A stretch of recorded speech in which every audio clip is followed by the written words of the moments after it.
and then we roll them out. Or the UFC comfortably. Just round people up at the behest of ice. You see what the Eagles is doing? Talking about how we needed to make it from Jurassic Park. They have great battles and car shows and now working on our next podcast. Right, Karen. I was the first one to record Darnell. I gotta make it the next day. I'm not everybody in the room. We need it. I know.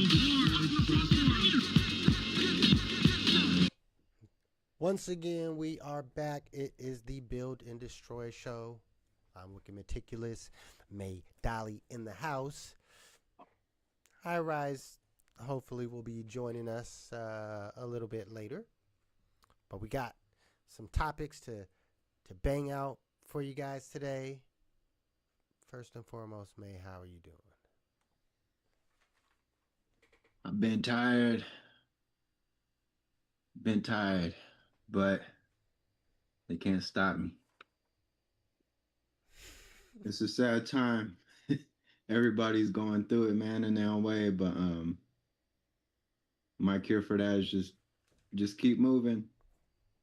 Usually things are worse when we get idle and we kind of stew around. But I don't know. Think of it like water.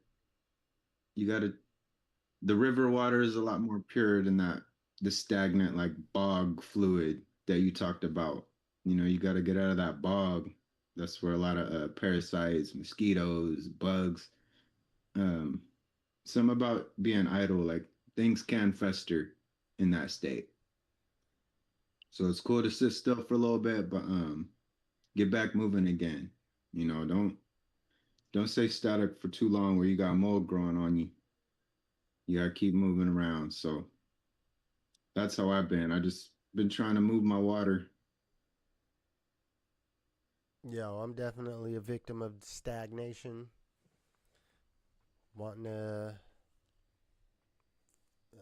relax or take a break, feeling overwhelmed. But like, especially days like today with the sun, like it definitely energizes me to want to focus and really get things accomplished, because I'm a checklist person, and I got mad things to check off the list constantly. And sometimes I can fall into procrastination and putting shit off when I should just keep my foot on the gas and knock shit out. So I feel you on the stagnation. But this time of year helps me. The same. Especially when it's heating up fast, like we're gonna catch an early summer. Spring is only 1 month, a month and a half instead of 3. Yeah, I went to a show last night, and I don't know. I haven't been to a lot of shows just by myself. That was a different feel. It was so easy to talk myself out of not going. But I actually went and did that, and it was good for me. Just kind of be in my own energy and see if I could still move through the city, solo, and see if I could still network and conversate, and got off a good little tag or two. And yeah, it ended up being real good for me. I got to remind myself, just even if I don't got nothing going on, just go check out a little local show and get that live music in me. I can dig that, but I definitely ain't a networking person, man. So I know I struggle with making myself go out. Like, I'm like a hermit. Me too, man. And I was bugged out because, like I said, shouts to Aura Kogan, man. She came out. She's a folk singer from Vancouver, Canada. I met her way back in the day. We had a little tribal journey out here. And we hosted one of those tribes in our backyard. They was camping out there in the backyard, and yeah. Long story short, I met her and found out she's a musician, and God, it's been like 14 years since I met that lady.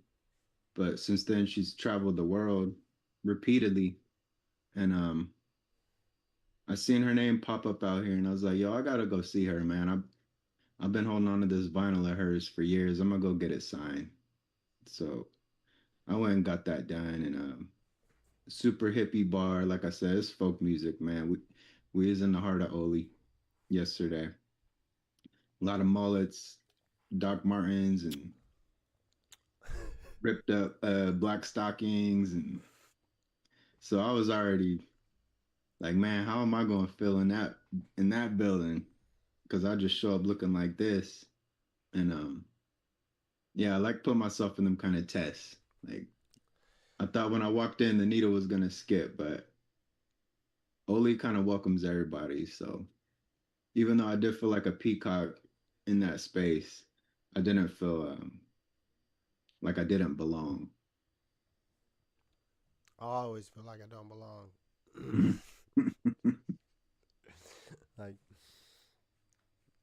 I like going out with groups. I just don't like going places by myself. Not many times. Like I can go to the movies by myself, Yeah. but I mean I went to a couple shows by myself. I can't lie. But yeah, I just be trying to avoid the craziness in the world, even though Mm-hmm. it's unavoidable. No, you're right. I just pick my times when I decide to venture out. If I'm not going to the grocery store, or oh, here's a good opportunity to promote our upcoming show in about a month, June 6th, at the Rise and Shine Cabaret Cafe. If you look that up, you'll see it's a very interesting establishment. I mean, it's got cabaret in the name, and where it's located is right in that college area, PLU, I believe. Okay. So that's going to be our next show.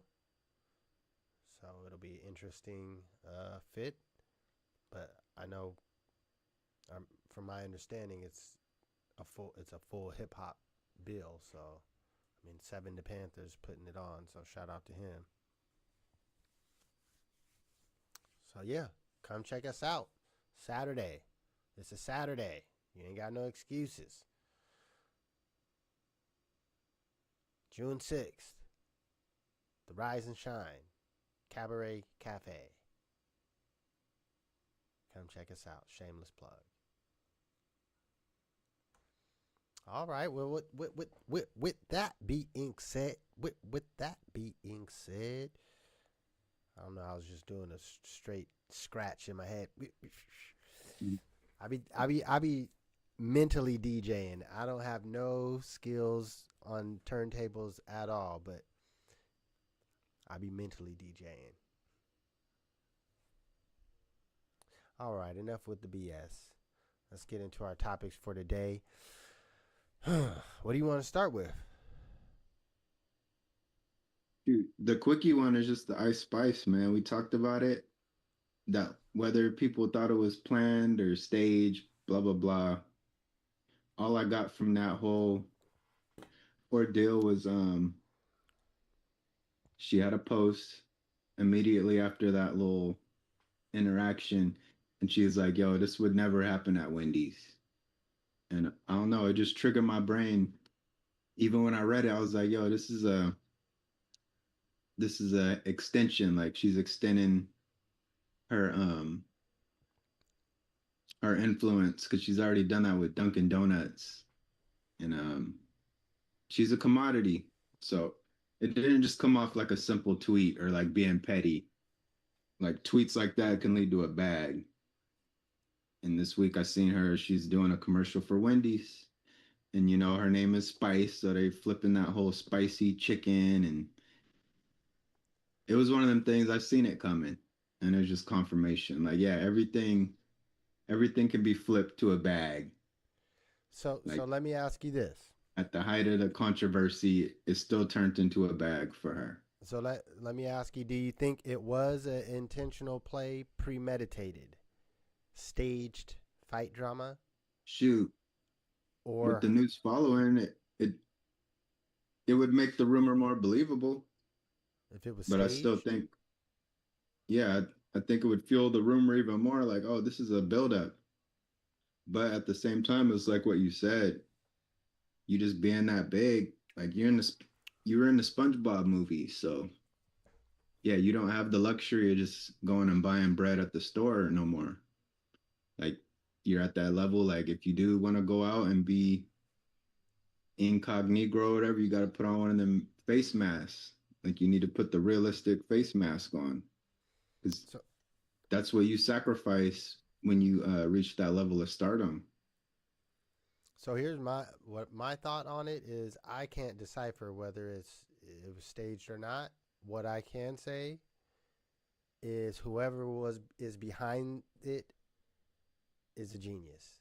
So Mm-hmm. whether you thought of it in advance and you got Ice Spice to get her cousin and her cousin's boyfriend to come and fuck with me and my white homegirl, like if they made it up at that level in advance, Mm-hmm. they're genius. Well, whoever came up with the idea. So if someone did it for advance, or if the fight was real, was it Ice Spice's people that reached out to Wendy's, or did Wendy's reach out to her right away? Like, we're about to launch a new spicy chicken sandwich too. This would be perfect. Like, do you Yeah. think it? Because if it was that second way, even if it was random, someone had to think of it like we can use this. Like you said, commoditize. And Mm-hmm. to me, that might even be even more genius if it's a real fight that happened and you're working at Wendy's like, man, we're trying to launch this new spicy chicken sandwich. Here's let's use this.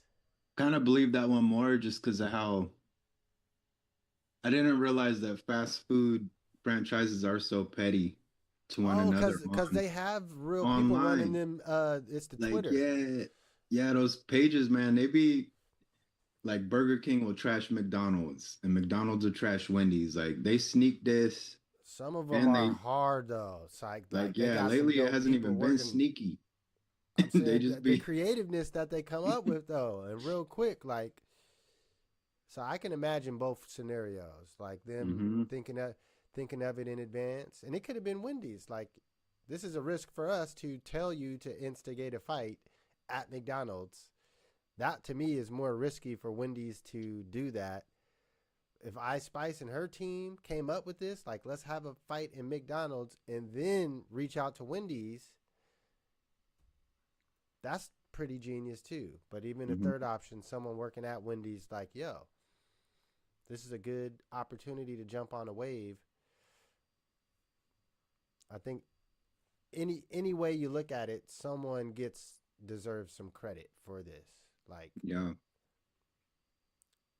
for putting the play together. I guess that would be the because the commercial wasn't that major, nah, you know.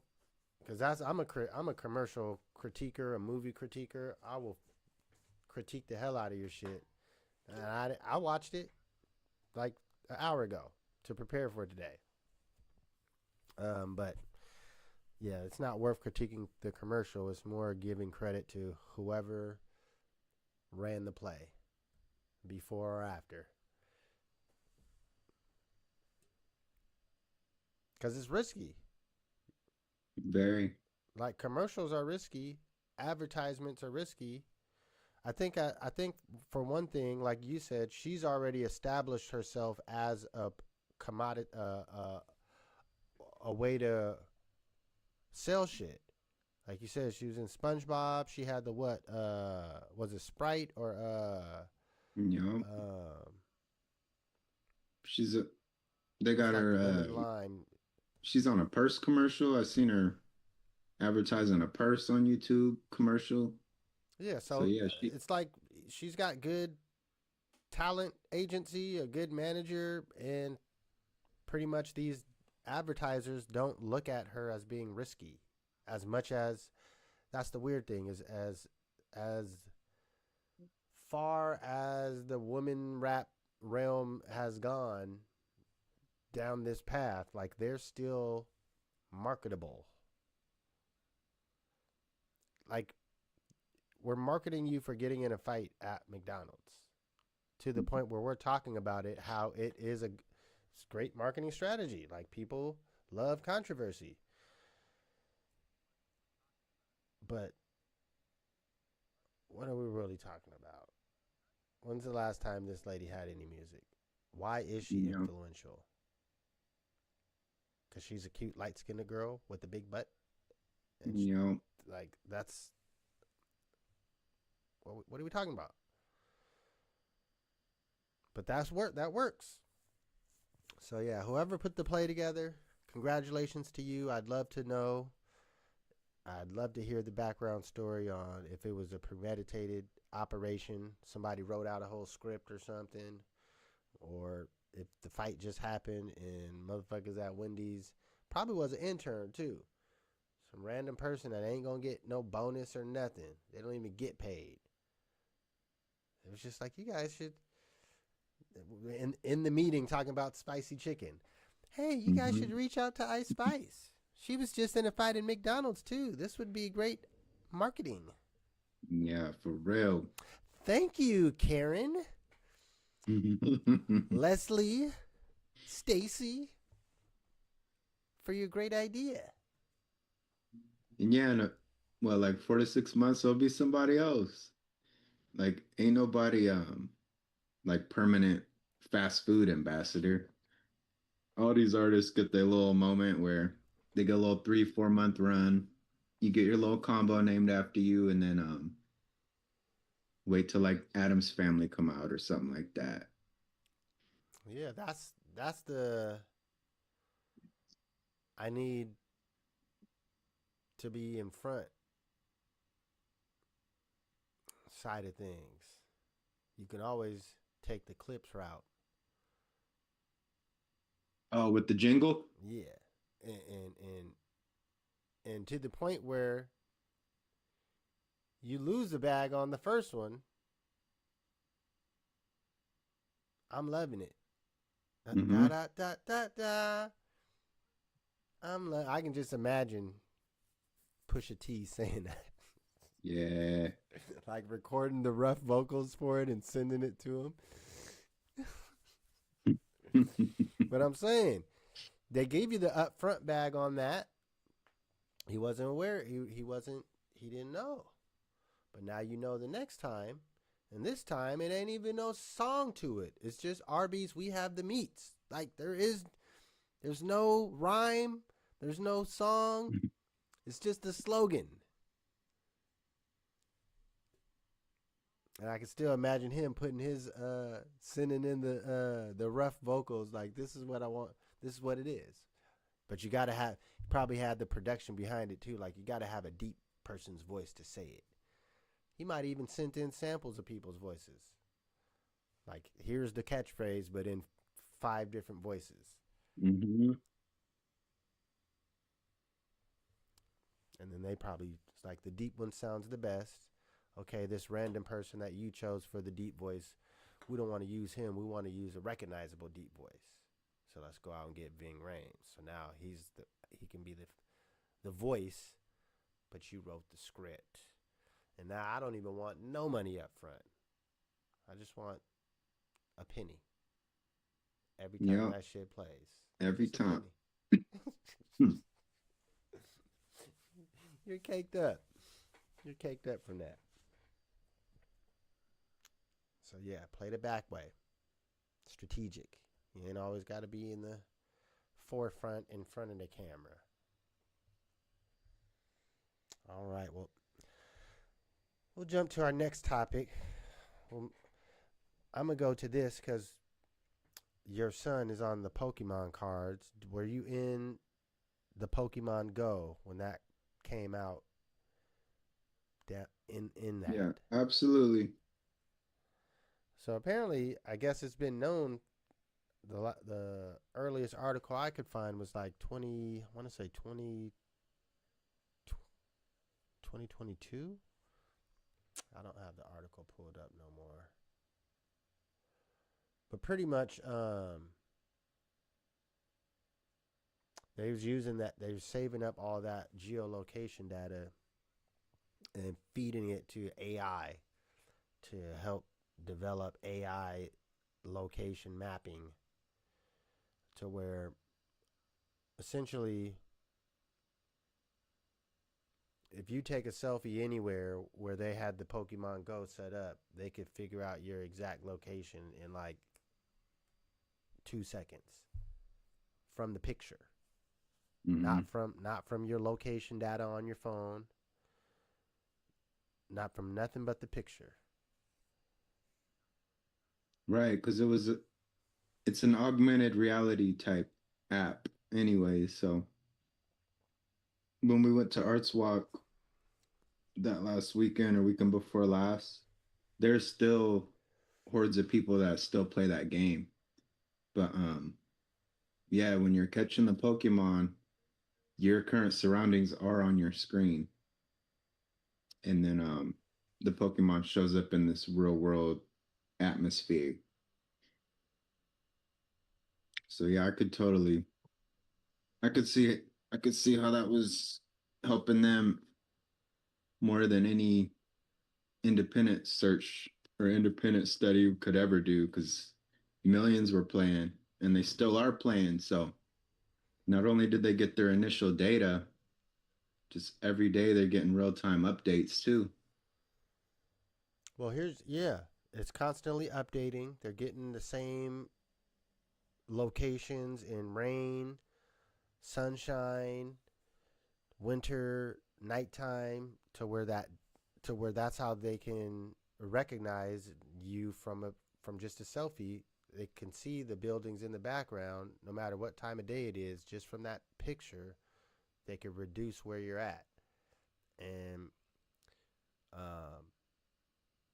they've already collected all that data, and I think they sold the batch. I don't know if the people that they sold it to have continued rights to the data that they're still collecting.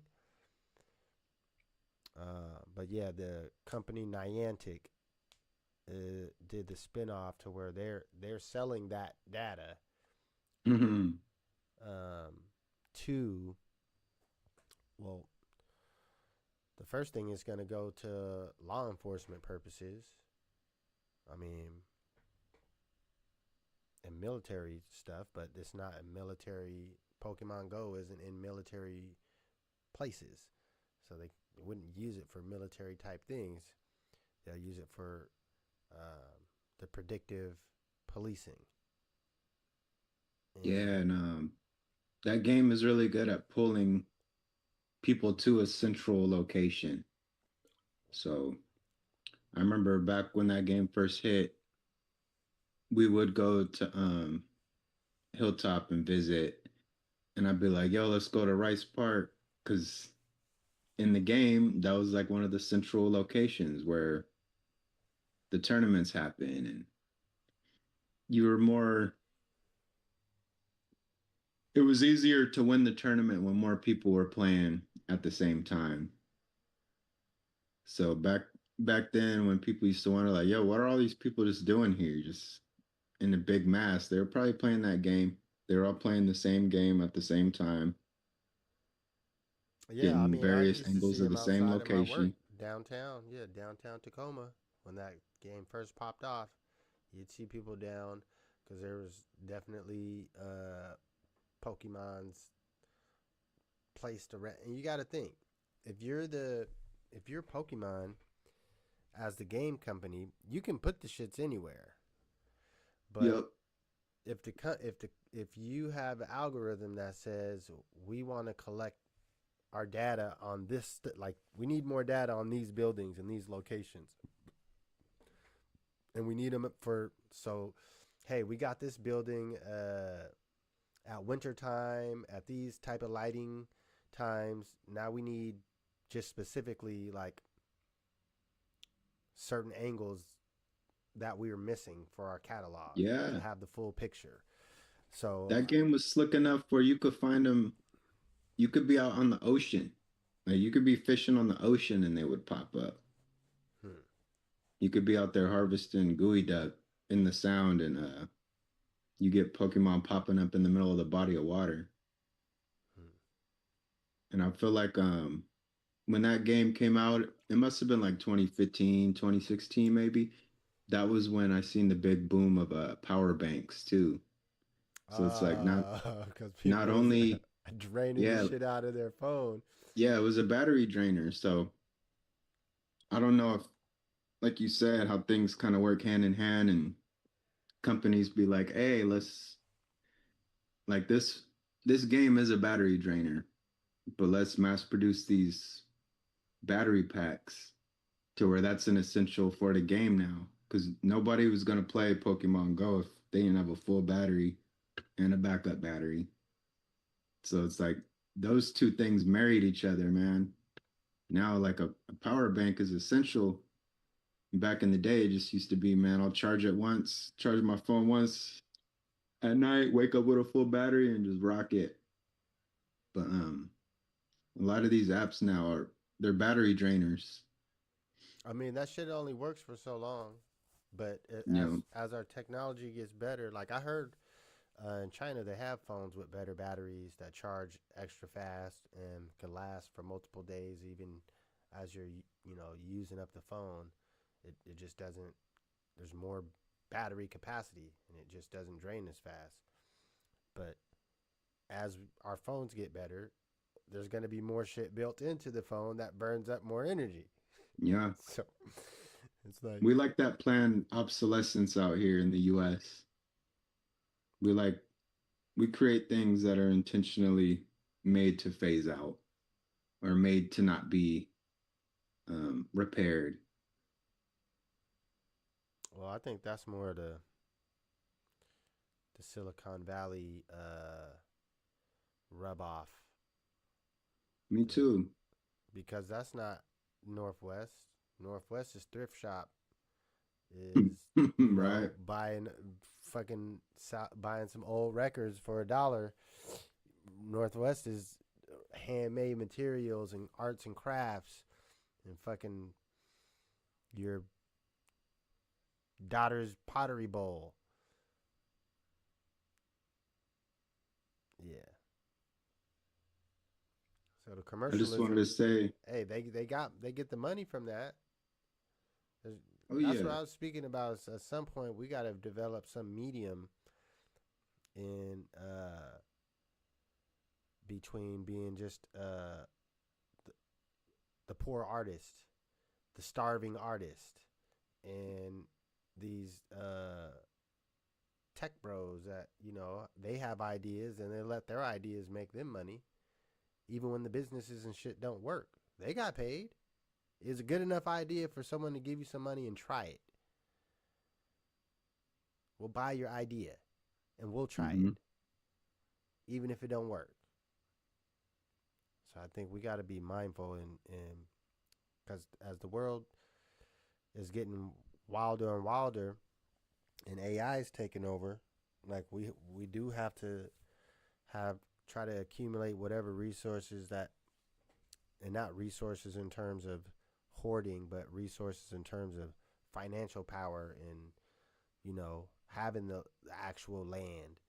Um, like you said, if some shit pops off, we need a backyard to camp in.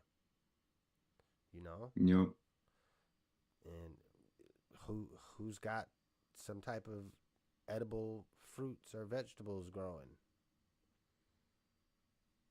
It's it's a worst case scenario, but the shit's not far fetched with where we're at in the world right now. Anything can happen. You never know. All right, enough with the doomsdayers. Mhm. So there was something I wanted to bring up: the Mandela effect. I had heard this concept before, but I didn't actually understand what it meant. So because I heard it on a podcast and they just used it. So I had to look it up because I was like, man, I heard that before, but I don't really understand what it is. So essentially, it's when the masses remember something happening that didn't, and it comes from Nelson Mandela, the Mandela effect, because when he got released from prison in South Africa, apparently everyone at that time could swear that he died in prison. Like they remembered, there was newspaper reports, or somehow everyone remembered that in their head. Now, I don't know what it was like at that time because I wasn't there.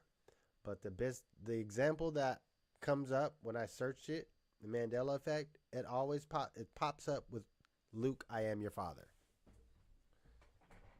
Yeah. Because he doesn't say that. He doesn't say, Luke, I am your father.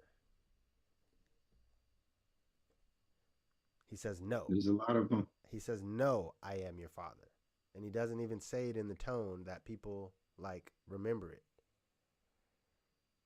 Yeah.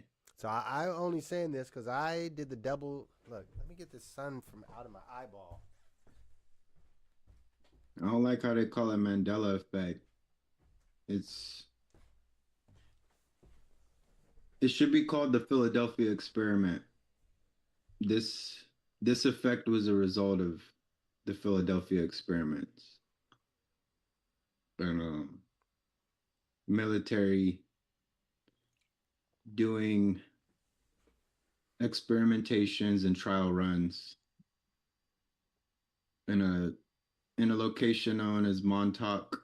It's Montauk program. So they're messing around with Tesla coils in a naval ship. And they basically got the ship to defragmentize, aka disappear. They basically were messing around with some things that they didn't understand, and it went horribly. And there's a number of movies based on Philadelphia experiment. There's a few survivors left from that experiment that day, but what they seen, they couldn't believe what they seen themselves. But it has to do with jumping space time.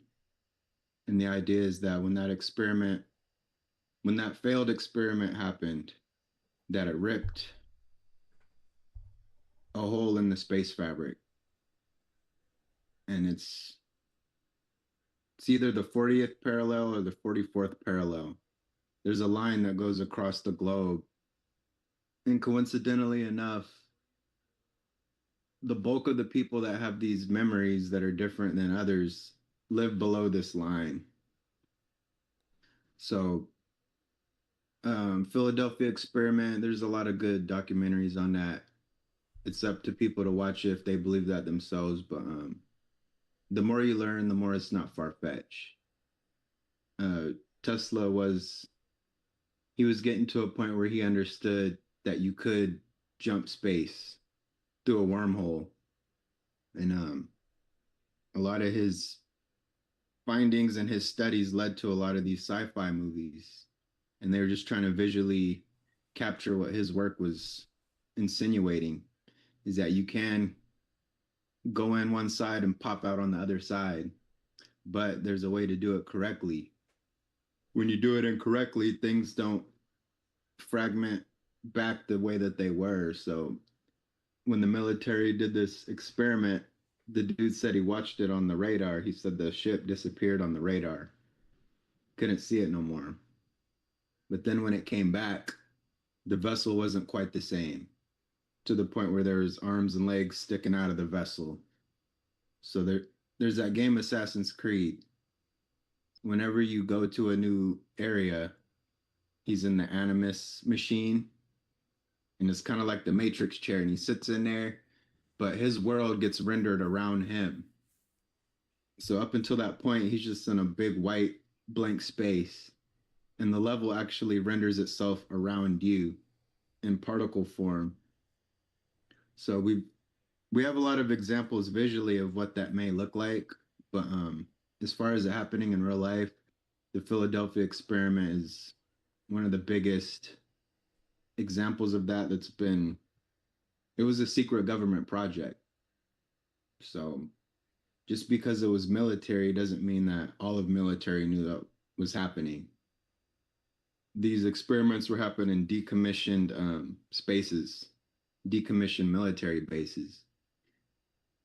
So when they were messing around with Tesla coils and trying to figure out the power of a Tesla coil, they were also tapping in people that had clairvoyant capabilities, like they were using psychics back then for military attacks.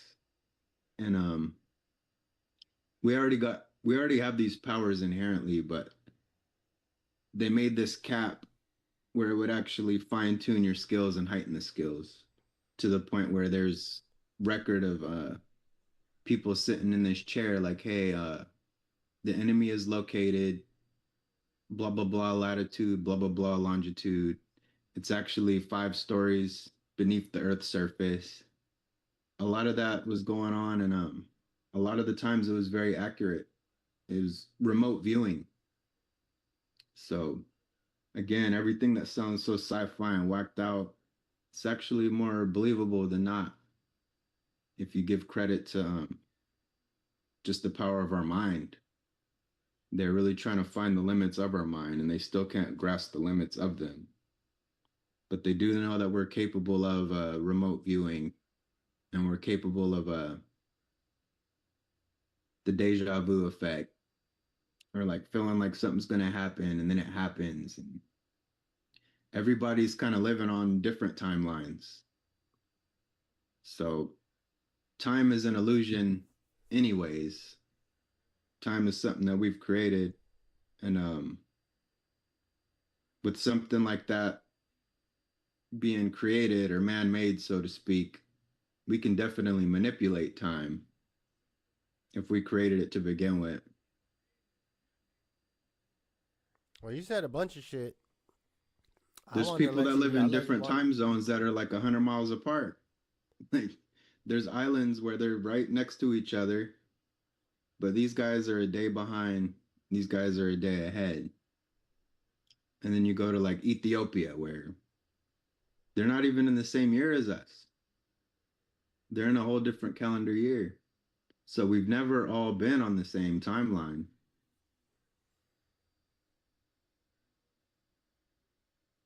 Well, I had a couple. I wanted to talk. I had a couple examples. I wanted to get into the Star Wars example, but you mentioned a lot of stuff, so I'm gonna have to double back. Do you remember the Fruit of Loom one with the cornucopia? The Fruit of Loom logo with the fruit. People's memory was that there's the cornucopia, that wicker basket that contains, like the harvest bounty. That's another one where people are like, that. Yeah, people are like, nah, I remember the Fruit of Loom underwear. I had the cornucopia with the fruit spilling out of it. And other people are like, nah, it's just always just been like a bushel of fruit. Yeah. Or like Well, Bernstein berries. There's tons. When I looked this up, because again, I didn't really know what that term meant. And it really means, it refers to the mass of population believing something happened that didn't happen, or believing it widely differently. Mm-hmm. And are differently enough. Now, because this example came up, I had to fact check it myself. So I got the tape. I put the tape in. And he don't say, Luke, I am your father. He says, no. He says, no, I am your father. So there is no Luke. And here's where I found other people have already researched this further. That's what I love about the internet, because you can dig it. You can keep digging, and someone's already did this search before. So the Luke comes from Chris Farley in the movie Tommy Boy. And he's talking into the fan going, Luke, Luke. And it's the fan spinning. That's where people get the Luke from. Yeah, so our memories are funny like that, man. So in that situation, I don't actually know if that is the same thing as the Mandela effect and people thinking that he died or remembering some news stories. Maybe back then there was a news story of some black dude that died and they thought it was him. I don't know. But that first example definitely didn't match up with kind of the concept. So what you were talking about, the military, that Philadelphia project, I don't know much about that, but I was on looking into the whole remote viewing and shit like that immediately after the Matrix came out. Oh yeah. That was when Wikipedia was the rabbit hole that you could go down, because every blue link you go to a whole new article and you can just keep going forever. So the remote viewing, I was definitely aware of that. As far as everyone having them powers, I doubt it. I don't believe that. I think there's definitely people that do. Clearly, I think it's something that you can develop more. Yeah. And what you're talking about, the helmet that enhances it, I definitely heard that as well. That is, they needed some extra technological enhancement to get it more precise, to where the people were doing the viewing and shit, because there's exercises that you do to build up to that. And it's meditating and breathing and all that shit has to do with it. It's opening up your chakras and your sense, all that shit. It boils down to basic stuff. Controlling your breathing, focusing your brain onto a certain point, because your brain is a super powerful computer. Yeah. It's an engine.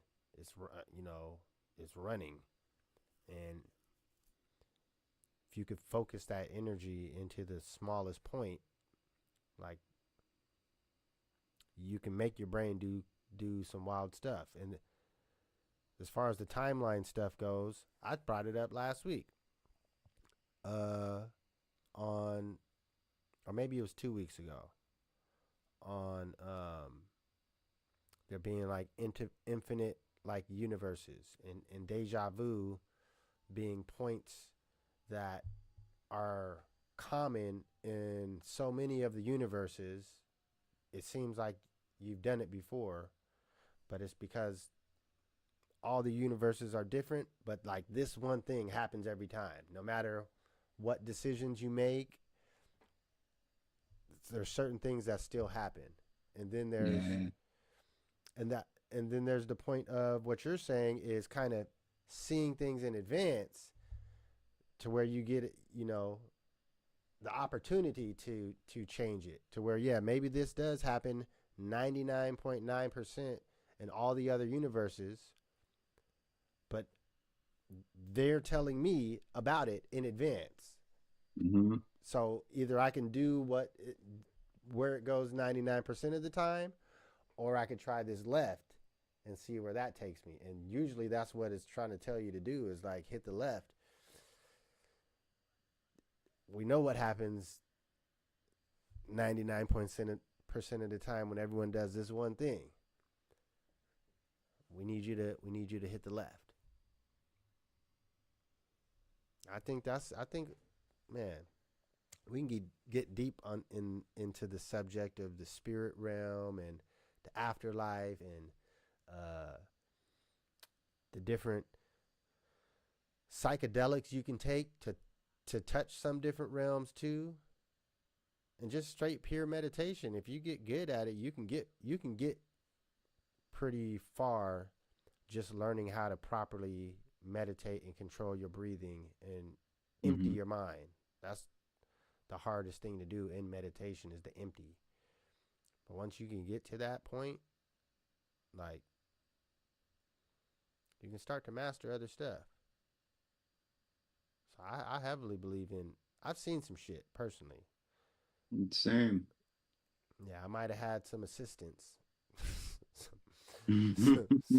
some assistance, but I done definitely seen some shit that lets me know this regular physical world that we're operating in is not the depth that the universe has. Like, shit is a whole lot deeper than what it seems. All right, well, look, this is a perfect time to hit our halftime break. Since we only got a couple topics left, maybe High Rise will pop in and treat us for the second half. But once again, hey, everybody, it's the Build and Destroy show. We just chopping it up like we do every Sunday around 5 p.m. Pacific time. We got 10 minutes of music for you guys today, and it is the month of May. So, if you don't know, yours truly, May Dolly, does a May series every year where you get mad music. And as a fan of hip-hop, here's your treat. Enjoy. Make sure you hit that subscribe button, the like button. Hit the new hype. You got to do it within a week. Hype us up. Hype us up. That helps people get to know about the show so they can tap in with us so we can make this a family affair. So we heading into our halftime break. We'll see you guys in about 10 and a half minutos. It's the Build and Destroy show. Signing in like that. Signing in like that. Turn it up, yo.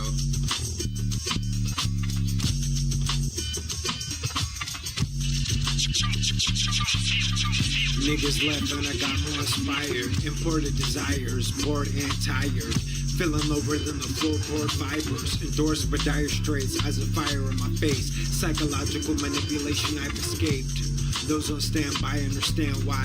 Some are masters of the craft, but scam wise. Demands for ties of me, plans to die. Steamboat Bukowski, but they doubt me. Looking out for decency, yet shrouded in secrecy. Deep as he gets with the frequencies and scripts. It's month of May, back in this bitch. Too good to be true, don't trust it. Digging in crates, trying to find where my luck went. No rules in the battlefield of love. Feeling unraveled, skills from above. Talk slick, but I'm not toxic. Many attempts to side block what I live. Quite obvious esteem, don't stop what I dream. Now free from the plots and the schemes. Talk slick, but I'm not toxic. Many attempts to side block what I live. Quite obvious esteem, don't stop what I dream. Now free from the plots and the schemes.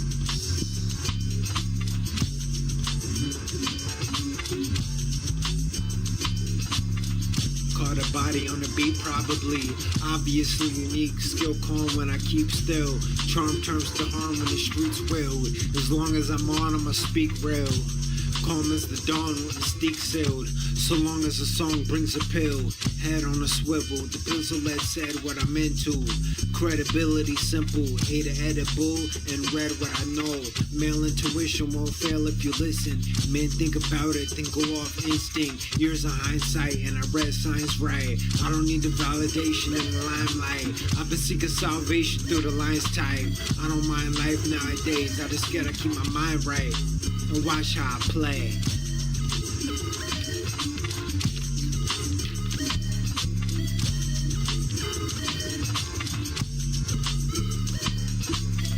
Talk slick, but I'm not toxic. Many attempts to side block what I live. Quite obvious esteem, don't stop what I dream. Now free from the plots and the schemes. Talk slick, but I'm not toxic. Many attempts to side block what I live. Quite obvious esteem, don't stop what I dream. Now free from the plots and the schemes. Talk slick, but I'm not toxic. Many attempts to side block what I live. Quite obvious esteem, don't stop what I dream. Now free from the plots and the schemes. What up? Month of May, nigga, signing in like that. Wait. Just stupid. Not being able to create art, they will not understand art. Breathing fog, just a season for even and odds. Smoking season hogs in the evening. Reason because it's the very cause of receiving. Trying not to make literary flaws misleading. Grass of wet wine came off the head fine. Draft set design and record time. The gold feels pressure to climb. Fresh herbs in these sectors of mine. Get heard. Opportunistic, popping you missed it. Mocking and gawking through distance, talking and flossing through sentence, rocking the relentless, things that had worth now meant less. Autobiographical, qualified to actual, awesome times, catching the quantum rise after school. Call him great, he pollinates from a solemn state. Call him spread for rebuilding my common straits. Life's life and now, all types of proud, sights and sounds for typing down. Life's life and now, all types of proud, sights and sounds for typing down. Life's life and now, all types of proud, sights and sounds for typing down. Life's life and now, all types of proud, sights and sounds for typing down. Sun peeking through the window, I'm done peeping new crescendos. Cue the insults, then remove them at bulb. Soothing like soap with exuberant nose. Quiet noise, muted tempos. I'll employ new credentials. Clairvoyant, but not for their enjoyment. Where's ointment applied to the joints I denied. Warren focus as my head points to the sky. Poignant potions concocted off notions. Ingredients gathered from collaborative notions. Psychotropic on the mic, so stop it. The dice rolls off, then maestro or the marksman. On the typewriter, I type nicer than all men. Shouts if you ain't have doubts on your calling. Life's life and now, all types of proud. Sights and sounds for typing down.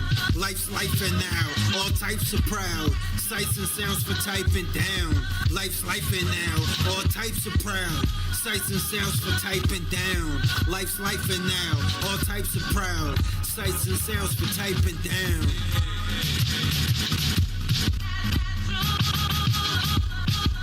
Signing out.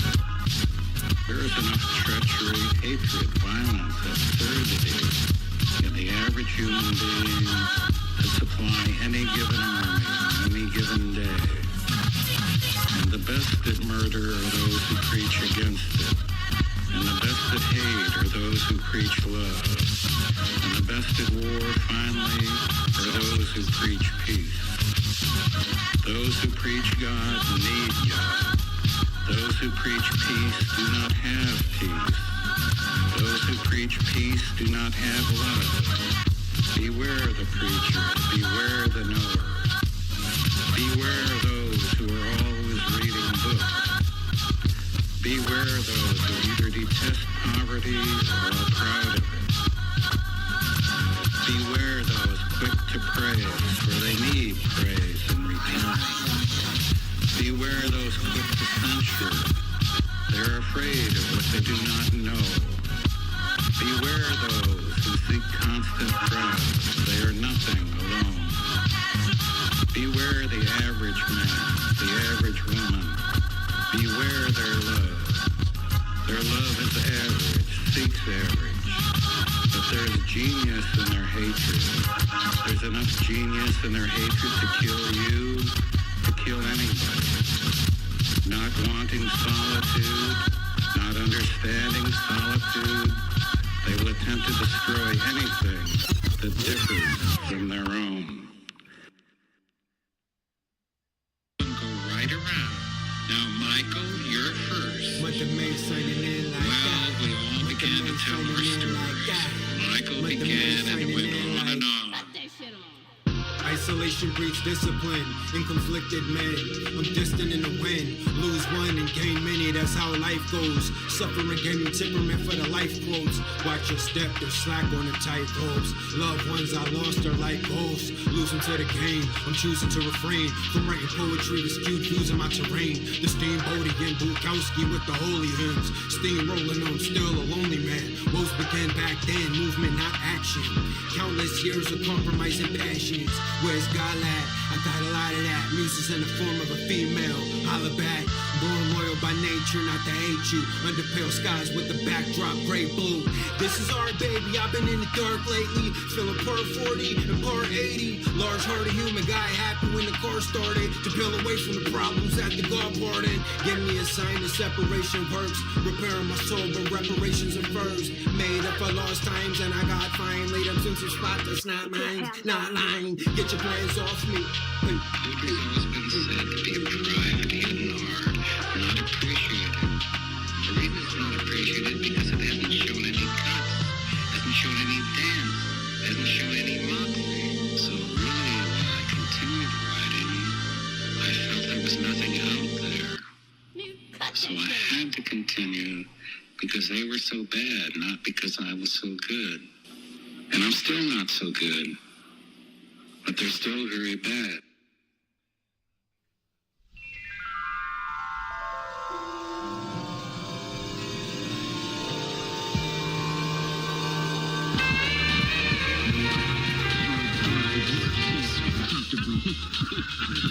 Uh-oh. What's going on? One more song. Let it rip. Tack heat. Not disturbed.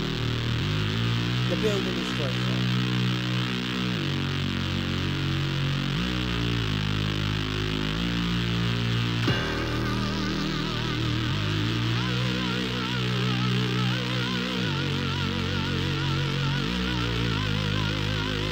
Look, I got an angel tatted on my back, sipping on this cognac, sucker ducking niggas cause these niggas don't know how to act. I keep it real from day one and that's a fact. Never switching up, never was raised like that. Black olive in the garden, beg my pardon, I'm growing. Ain't nothing new, they out here hating and I'm knowing. When people say he keep it G, I'm the one that's showing. Let me ride like Dr. Dre while the chronic be blowing. Picture me rolling, drama free, no negative round me. Simple and plain, stay in my lane, I'm about to drain my energy. Who is he? A kid from the TAC. Acronym, that's AWOL City. One love to the OGs that showed me the ropes. 88 razor blade on the plate, AWOL is dope. I'm him on my Zen, 253 on 10. Light an incense, burn stage, let the peace within. Our whole vibes on beat, not disturbed. Don't wanna hear shit, not one single word. Thinking you can bring us down, that's absurd. Walking our path, we won't be detoured. Our whole vibes on beat, not disturbed. Don't wanna hear shit, not one single word. Thinking you can bring us down, that's absurd. Walking our path, we won't be detoured.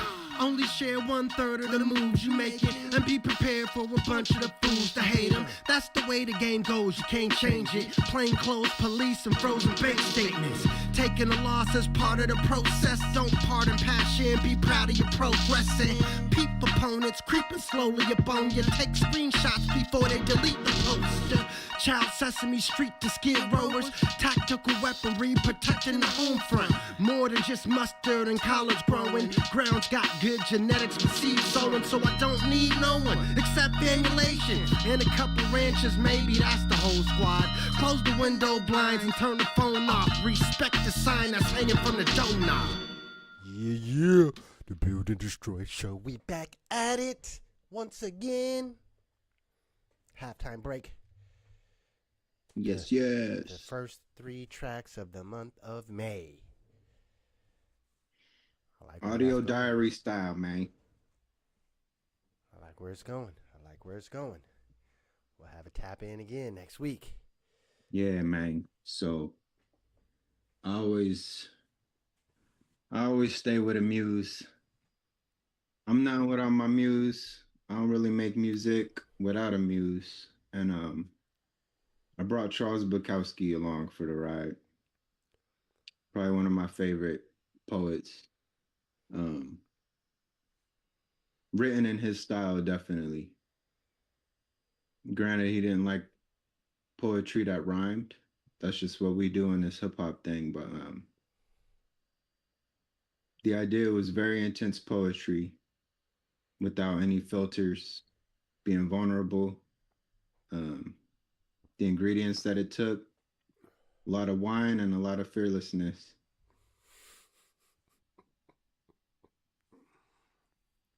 Well, before we tap in our last couple topics. Um, can you tell us update? I know the month of May is taking up this next month, but I know that you got and had been working on the next project with Breakthrough. I think you You know, had another project you was working on with somebody else. I don't remember. yeah, there's always the one with Breakthrough is the main. That's the main baby. But I usually like working on multiple stuff at once, but this time I couldn't. I didn't want to get my signals crossed. So the Breakthrough one is just it's in a coma right now. I don't want to Contaminated. yeah, I don't want anything to contaminate that. So this month of May is messy, and I don't want to bring my baggage in to break through his material, I and he feel that. understands that as well. I feel that M- too. yeah, month of May, that's one of those things is selfishly more for me, but I don't mind sharing it with the folks. But if you could find a way to bump it and enjoy it, more power to you. But it's not really music to bump at the barbecue or in the whip.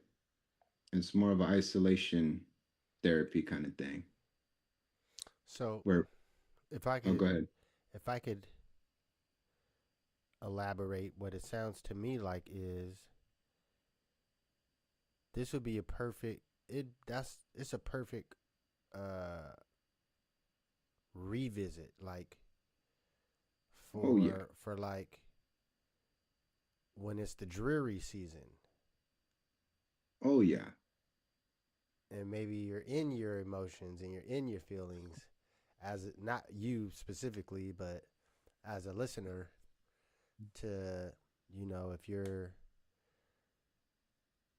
trying to delve deep into those emotions to help purge, or if you just need that purge, Definite. here's a it's like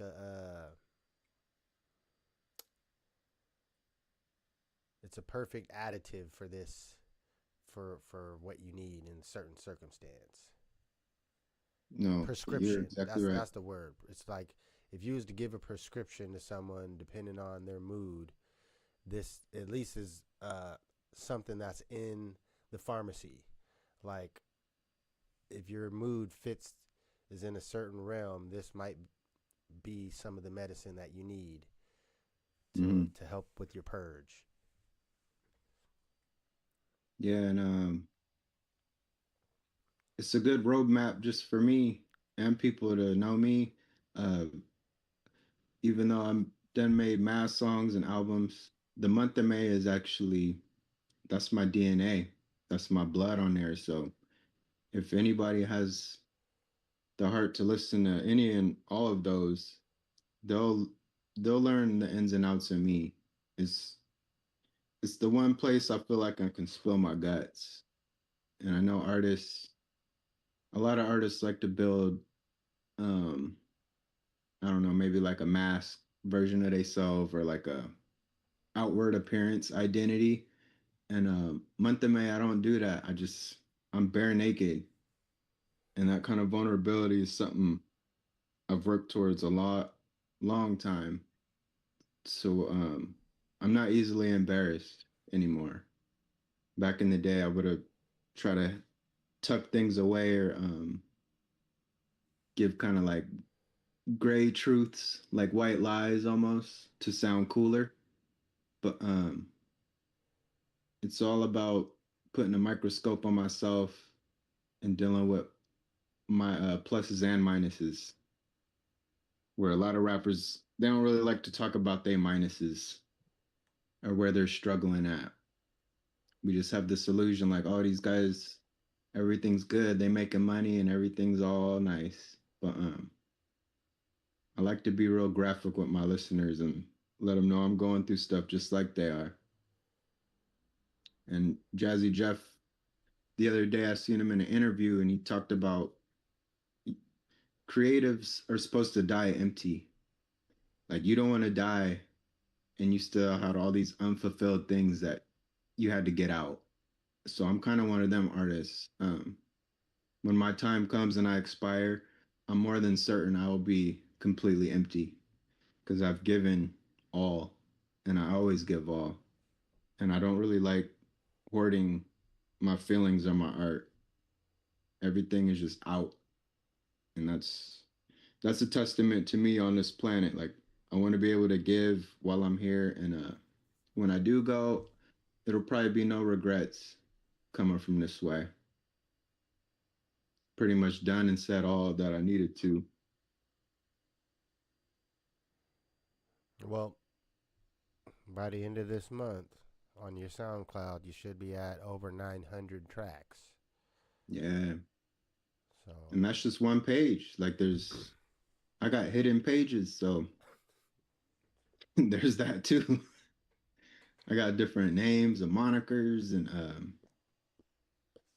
I went full multiverse with it. But May is, like I said, he got a burner SoundCloud. yeah. I got a government name SoundCloud, and I got like my Hotep Egyptian SoundCloud where I'm just talking about Egyptian shit, and yeah, I probably got a Bandcamp somewhere that I don't even know about.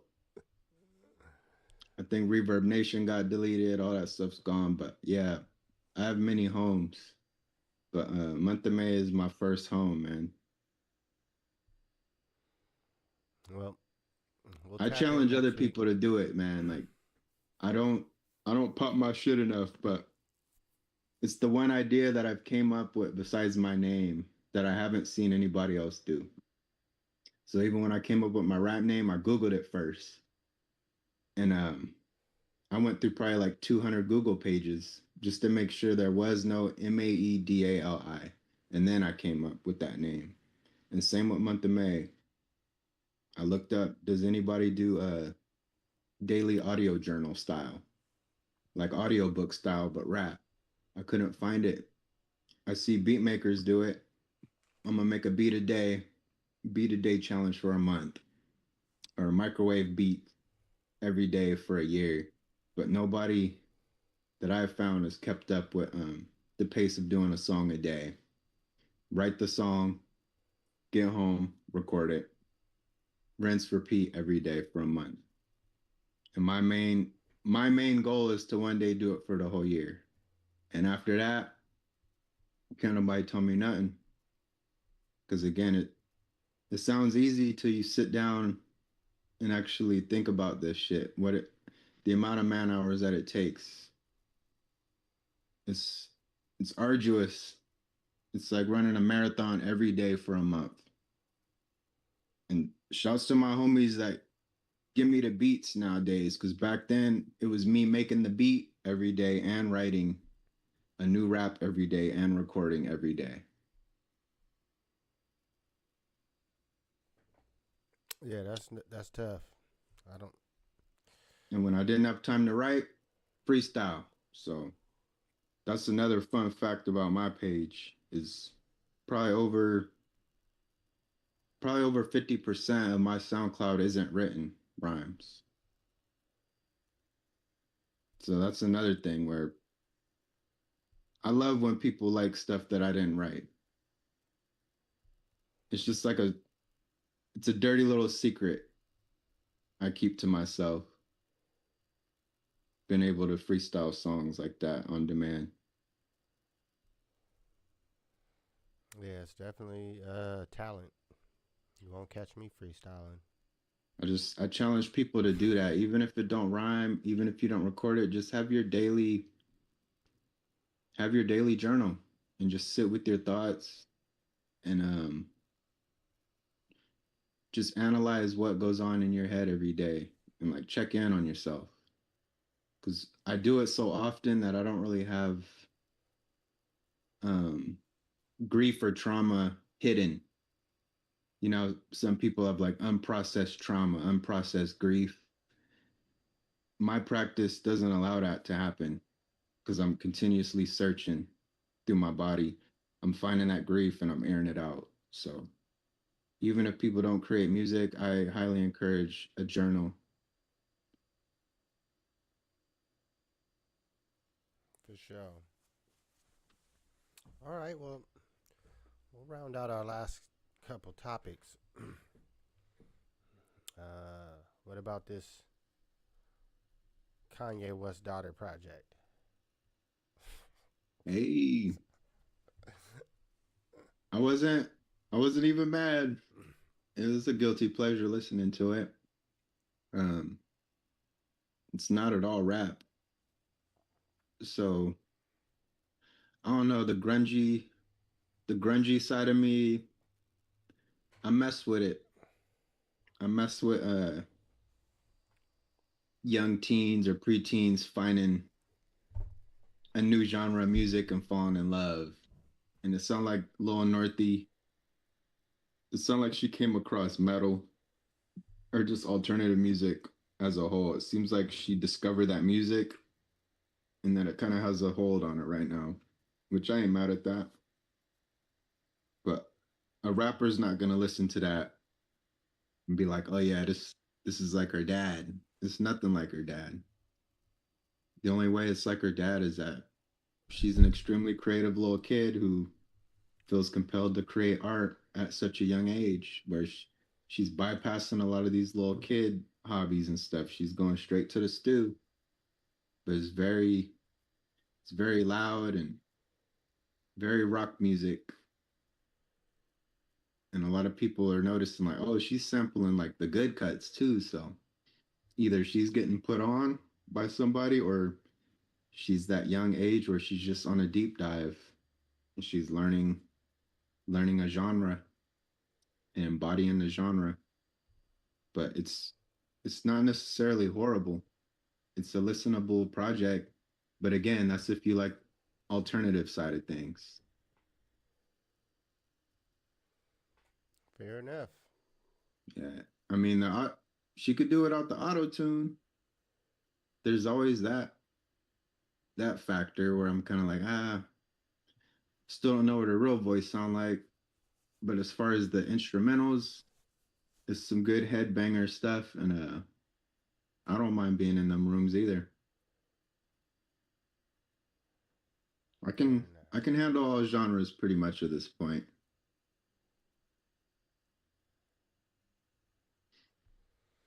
Well, I don't got no comment on that, but I did want to bring back a segment that we used to do on the show. Yeah. Show and tell segment. Oh yeah. So while I grab this batch, I'm gonna flip this battery out too. Yeah. Because this red battery bar is bleeping in my face.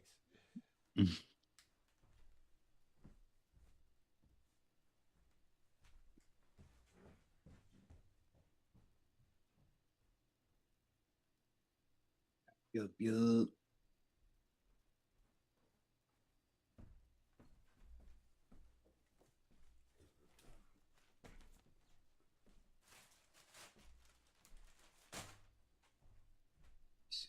Yeah.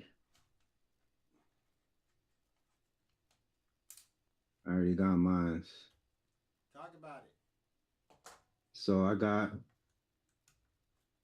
let's see if I could get this done right.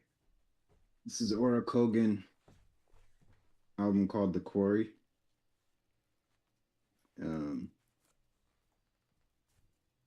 Psychedelic goth folk music mixed with country. It's just, I don't know, it's dark, it's reverby. I love this chick, man.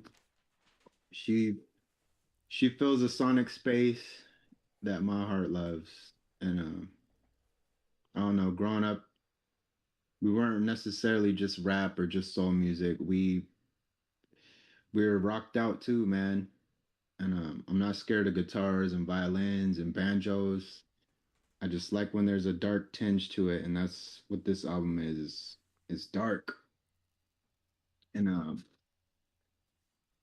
I seen her last night at the show, and I got her to autograph it. So I feel completed now. She's got a number of albums, but That one's by far my favorite. And I don't know. I like lofty things and being happy, but I equally love the darkness. And I like my art a little bit depressing. So shout out to my goths out there. And shout out to my black hippies. I feel like I'm a hybrid of all that. You know, we grew up with gangbang culture. Um, I like animes, but I like sports. But I'm a cyclist. But I also like my hippie shit too, man. I would have been at Woodstock. I'll say it like that. I would have definitely been at Woodstock. An eccentric, Hmm. eccentric character. And the only one I knew like that in the town was Cool Beans, man. Shout Cool Beans. He was the only other, at least the only other one I seen that wore it on your sleeve that you was out there. Well, I'll take your segue and let the folks know. I'll be dropping a couple projects for sure this year. One of them is all Cool Beans Productions. Yes. Putting that in the air. Hold me accountable. And please, Beans, drop whatever project you supposed to be dropping, man. You've been on like a 10-year rollout, homie. Just release. Well, for my show and tell, I got a big bag. I got the pickup today. So I got a little stack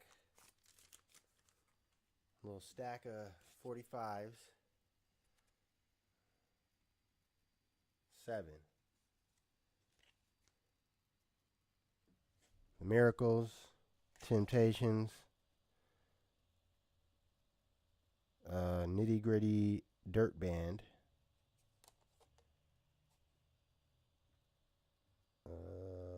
Sammy Davis Jr., Mm.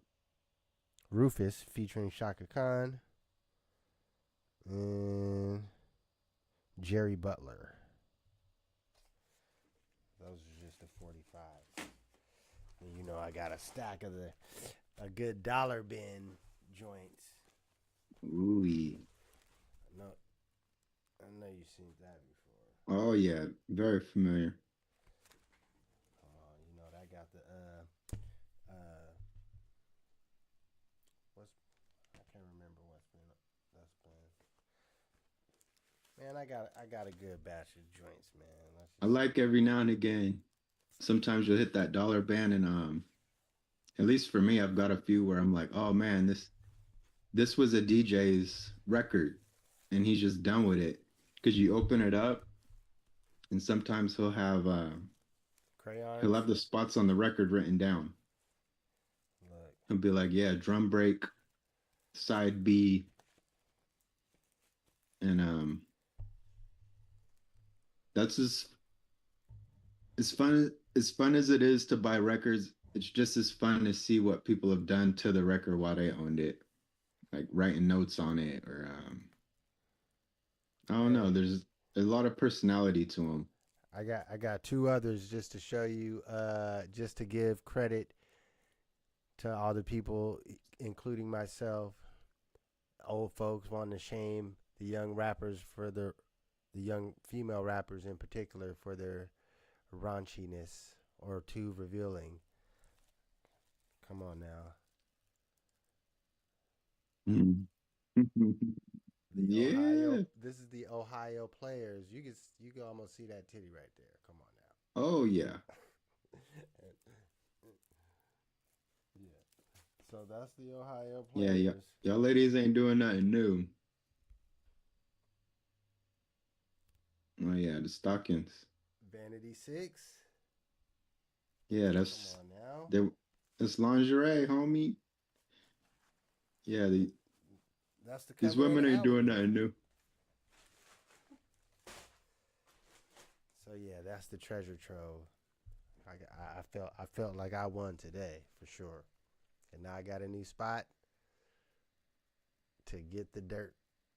I'm getting all your black stuff first. Once all the black stuff is gone, And I can start Yeah. tinkering around with some random stuff. Hmm. Look, he had the other shit. Some other shit in there was priced much more expensive.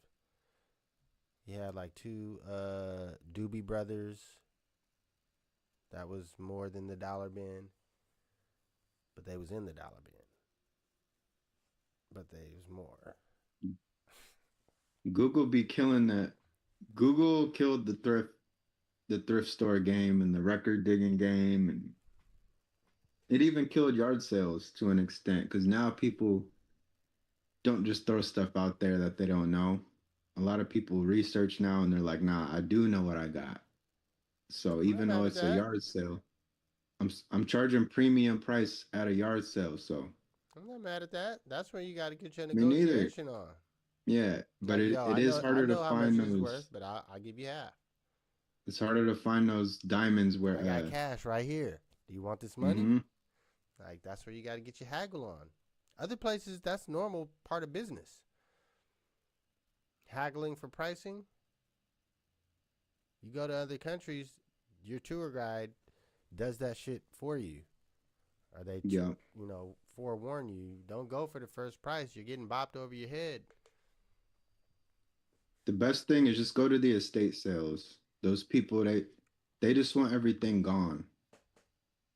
It's like get it out of my hair. So I'm not doing this Googling every day, but some of these yard sales I went to out here, they had the eBay printout sheet in front of the item where they're like, nah, this sold on eBay yesterday for 600. So I want 500 or I want 450. And you're like, well, I don't even got cash. I don't got cash like that. And she's like, oh, I got Cash App. I got Venmo. I give you $50. This is a Dude. garage sale. Sell it on eBay if that's how much you Yeah. can get. I'm here, $50. Growing up, it felt like $50 you could buy the whole yard. Growing up, everything was $1, $2. Now it's like, nah, that's 1,000.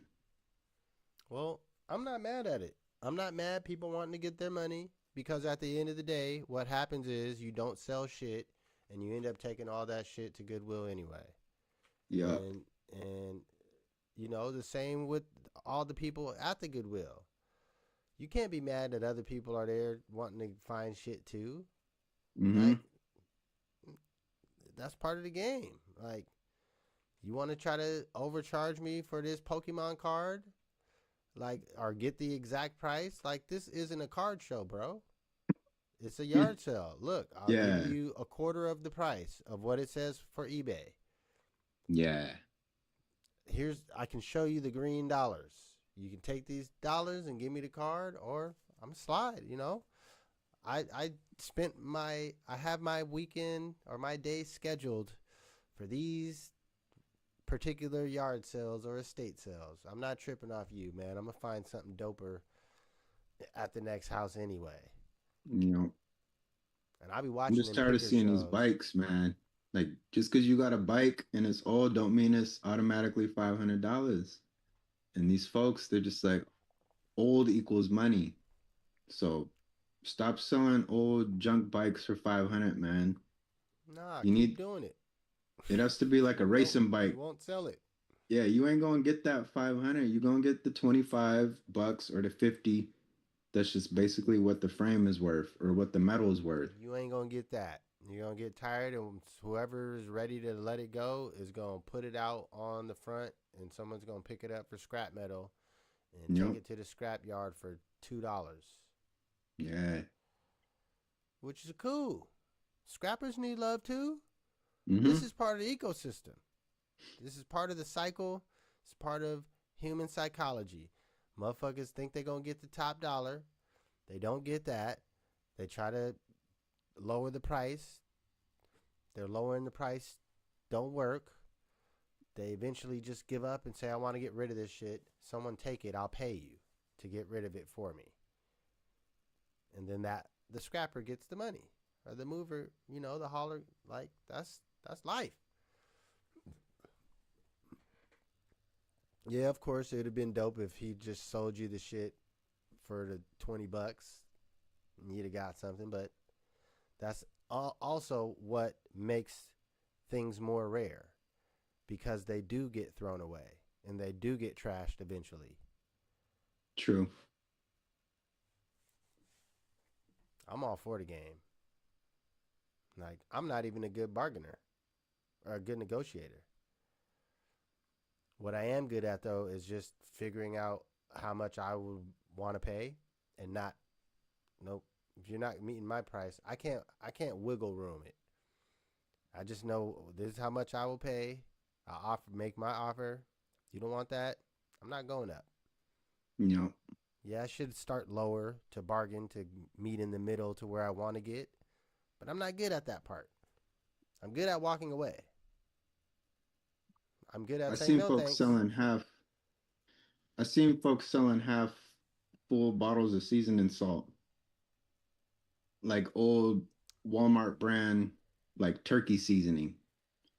And at that point, it's like, yo, you could just buy a new one at the store for that same price. You don't gotta try to make all your money back. No one's gonna. If On a someone little buys can that, of seasoning salt. So this is what I'm saying. For people that want to try that, I wish you the best. Try it. Good luck. I went there and seen that, and I was like, oh no, there's no way somebody's buying it. It's at the store for the same price right now. And then that next day, it was in the free pile. Ain't no one taking your fucking seasoning salt. I'm not mad at the game, but you still got to be able to be a good curator of what you're selling. You can't just be throwing out like, yo, here's my socks with the hole in it, half off. Man, just go to Dollar Tree and get you a fresh pair, man. No, because that's great. If there are people that will buy the dumb shit, that makes the whole cycle and thing work better. It makes the whole organism. It's its own organism. Because anyone that'll buy fucked up shit is keeping it out of the trash. Yeah. And maybe they're gonna use it for an art project. I don't know. The holy sock that he got from the garage sale. Come on, man.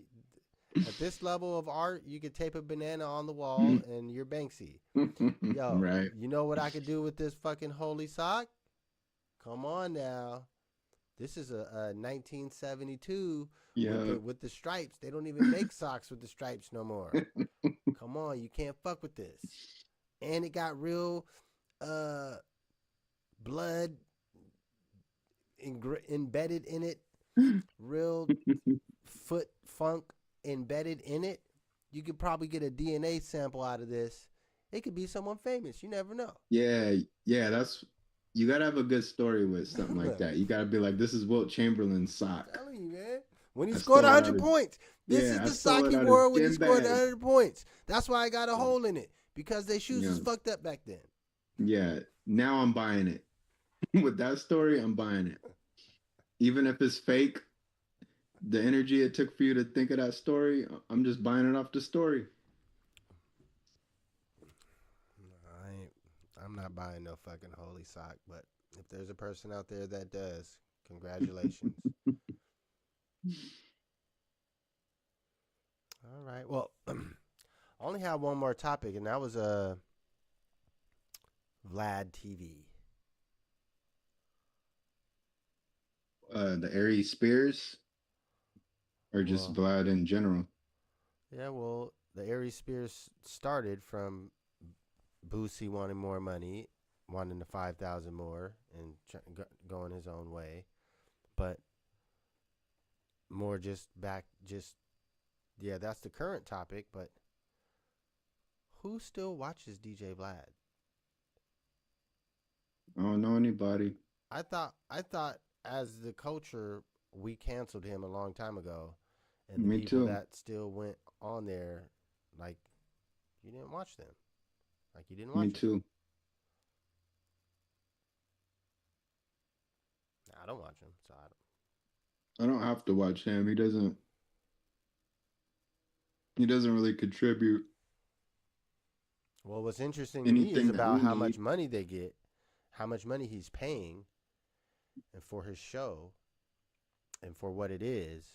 You know, there's other mechanics to it by, you know, taking your one long interview and you breaking it down into 1,000 clips Mm-hmm. and clip farming. Like that, it has a name because that's what you're doing. You're taking your one interview and you break it down to 1,000 clips, and each clip gets this amount of views. Because they're shorter, people view the full thing or more of it, as opposed to if it's the full interview, you know, people ain't watching an hour straight of you asking Bootsy random questions about other rappers and street life and whatever. Like, but there's clearly people that still watch it. Clearly, it was enough to where he could have still paid him $25,000 per interview. He just didn't want to go up to 30. That's the biggest thing for me, is he told the numbers that he's making. So let's say if you didn't clip up your videos and you just ran the long form, let's say you made it a quarter. So you're 4xing your money by doing the clip game. But if you're making 40,000, a quarter of that will be 10 just from the straight. Now, albeit they're getting, you know, in the millions or half a millions, you know, in view count. But to me, it just made me think about applying business principles and focusing on generating some clips. I started thinking from a personal aspect. Yeah. This dude is just a podcaster. The money's not coming from anywhere else. It's not like he's getting sponsorships from DraftKings or something like that. That shit doesn't pop up in his videos. It's just Vlad TV. That's it. Now, yeah, he does have some his own like subscription model. I don't even think it's on Patreon. I think it's his separate independent app, like the Vlad TV app. Yeah, so that probably generates X amount of dollars, but the mechanics of YouTube paying, that's all it made me think about, is extrapolating the mechanics. You know, we're different. We're not a clip show. We're not like, I don't know, gossip, so to speak. You know, we talk about current topics, but Yeah. the people that we interview, when we do have guests, we're not having them tell us about who they shot and trying to, you know, get them in trouble with the law. That was a part of what Vlad was doing for years, getting people to tell on themselves. So we can't forget about shit like that. No. But And there's as a way media, for people. yeah, as media, there's ways that we can improve. That's doing more clips. Yeah. I like where we operate from. We know what it would take to get bumped to the top of the algorithm. And I like that our integrity isn't allowing us to do that. Like you said, we're not too messy here, not too gossipy. And Vlad he's one of those dudes that exploits every facet of the algorithm. And as a culture, we are burnt out from it, but the people that are burnt out from it and the people that consume it are the ones that don't grow up in those inner cities. So they watch stuff like that, and it's a way for them to live. They're living through it. They're living through the media. That way they never have to be in that situation themselves. Like for us, we don't want to sit down and talk about shooting and stabbings and overdosing. That's a lot of triggering stuff from our childhood and our current life. Where other people, it's just like, oh, I get to watch from over here. It's almost like the P word that rhymes with corn. It's like that. They consume it in that way, where it's fetished. Like our trauma has been fetishized, it feels like at times. And I feel like No Jumper was like that. There's a lot of them Look, like that that where perfect great example. Like yeah, who's I who's feel still like watching that? our There's people culture that is a still watch that fetish. shit though. Yeah. Like fetish or not, they they have things that they do within the business that help monetize it. Because safe to say, there's other people that are out there trying to emulate and do the same thing that they do. You know, whether it's DJ Vlad interviewing you know the underground rappers and getting them to tell about street shit that he don't have no business asking them about. There's other people that do that. And same with Adam 22, there's other people that bring on the gang members. That this ain't even about no hip hop shit. It's just a bunch of gang members that come on and talk shit. Hmm. And you know, that Those shit. channels, those other channels that are getting really huge now, they've been huge, but when they go to these skid rows and all these various cities and they just film everybody on the fentanyl and homeless, at a certain point it stops becoming journalism because we've seen enough of those now. But what I see now is it's almost like a tourist destination with these videos. And you're filming these people at some of the lowest points in their life and you caking up off the holy hell that they're living in. And again, if it's journalism, then add some statistics or something like that. But it's not even that anymore. It's just fetishized homelessness. And like, we're gonna go follow this homeless dude around, and he's not even aware of anything. He's just there getting exposed. I don't like that. Like that class of people so vulnerable already and broke down. I don't like them being exploited in that way. Especially when these folks don't even live in that area. They're wearing good clothes, they got good equipment. They get to leave that after the video's done. And these people are just there. So I don't know what I want, but those videos I do like is when the homeless dude is chasing dude down the camera or chasing dude with the camera down the street. Like, get out of here. I like those because you can't just be popping up everywhere with a camera. Like, not everybody wants to be on that camera. Yeah, I agree. Like the tourist shit, I agree with that. Like It feels I like don't you're get it. visiting a farm or I don't something. get it. You know, like maybe it's just because I know what it is. And it's I'm like if your there. family's that fucked up, like go interview your own family then. But a lot of these folks don't think they grew up with that in their household. So they're like, I just gotta see it. I gotta see it.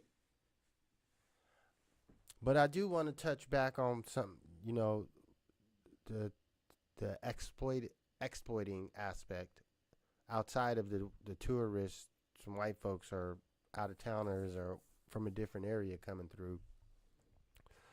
Like some things I remember, like I think there is some sort of a line or a boundary. Like at some stage, the level of downtroddenness that we see out there is different than the drugs that started the whole rampage. Hmm. Technically heroin came first, but here up, Tacoma Hilltop specifically, when they brought the crack or the hefty cocaine trafficking, um, that destabilized things a lot. But the people, like, it was a thing. I grew up as a kid seeing people pay crackheads to do wild shit. Yep. Like, as a kid, I didn't look at it as exploitive. I'm like, pay me to do that. Like I Hmm. seen them pay. Like I'll say I seen someone pay a crackhead try to jump over a fence without touching it. And he tried a couple times, but he kept touching it.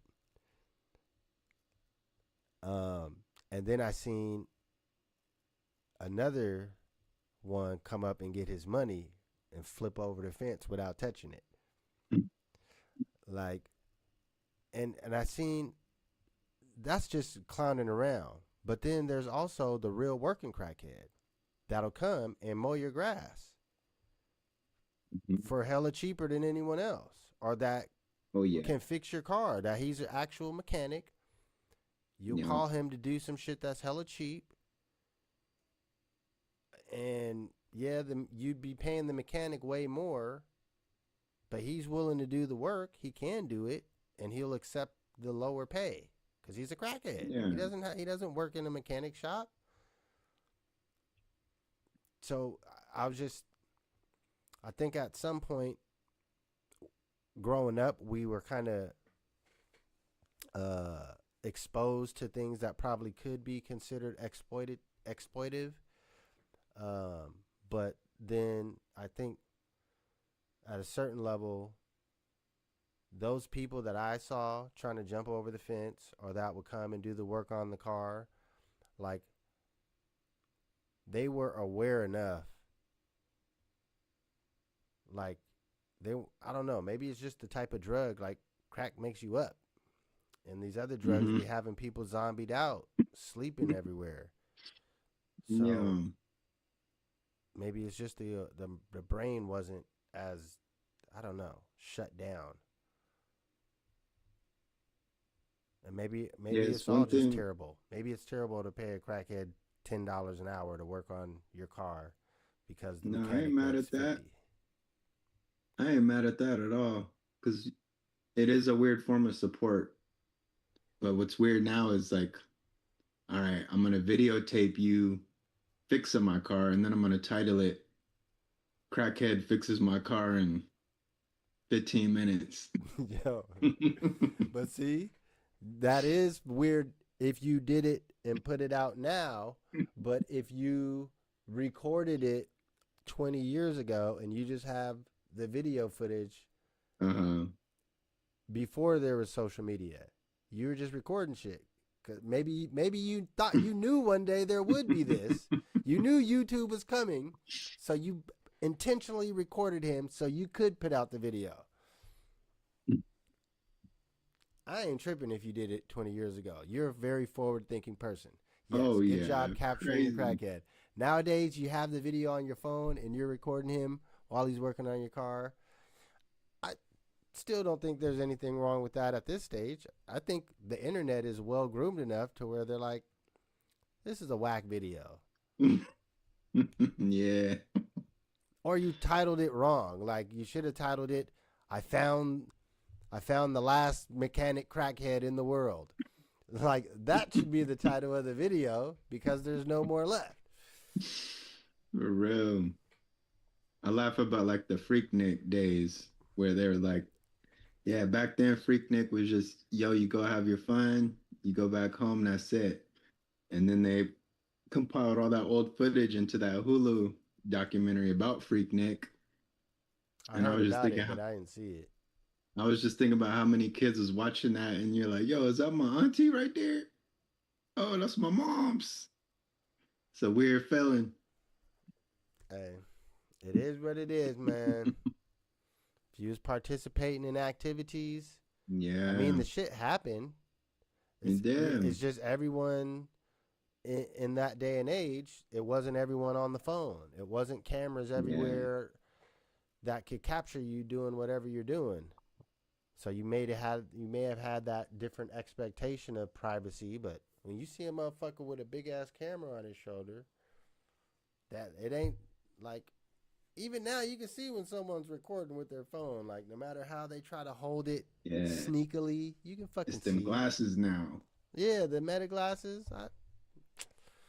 It's at the end of the day, don't do shit.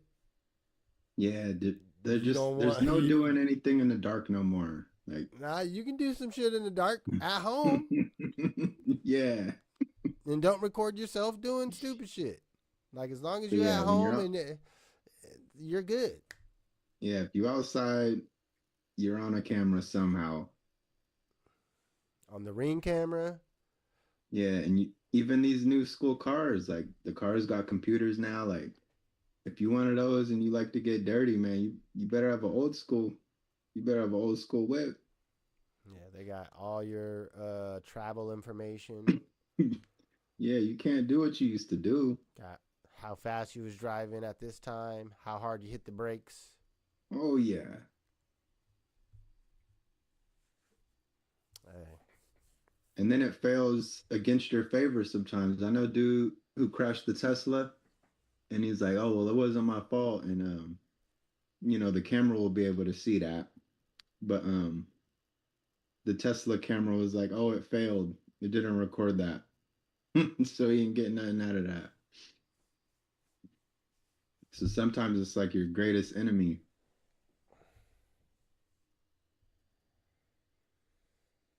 All right, well, that was the last topic. I know we veered off on that one, but that's what's good about our shows. You don't never know where we're going to go. Well, any final words for the audience before we close out? Yeah, man. I can't remember if it's El Nina or Nino, but we are gonna have a hotter than normal season, if you can't already tell. And yeah, just brace for impact. Because I know we get selfish sometimes and we're like, oh, it's nice, so I'm gonna go out to the beach or I'm gonna go work in the yard. But we got to think about these people that got farms. There's still people that need water and depend on water to fall. So, along with everything else going on in the world, just prepare for certain foods maybe to get marked up. Like, don't be surprised if the avocado farmers are like, hey, our yields aren't so hot this year. Just, we can't remember the crops, or we can't forget the crops, rather. So enjoy the weather, but enjoy what comes with this kind of weather this early, too. And don't be shocked when harvest season isn't as bountiful. Just remember that these things just aren't automatic. It ain't just you put it in the ground and it comes out. And so we got to think about the fertilizer and the rain and the workers. We can't be in this little comfort bubble shell every day, all day, and then get surprised when something ain't working out when we already got the hint and the preview of what it will be. So I would just encourage people try to think a little bit more ahead of time, just on a global scale. I do get it. We do got to live day by day, minute by minute, but try to do that as an exercise. Like, what will it be like 6 months from now? Just logistically for my life and the world. It might be hard to do and it might be kind of depressing to think about, but it's good to be grounded in reality too. Still have fun with your escapism. All right, well, we'll leave it with those closing words. Thank you, Yeah. everybody, for tuning in. We'll be back next week. You already know every Sunday around 5 we go live. Tap in, hit the subscribe button. It don't cost you nothing. We out of here. We'll see you.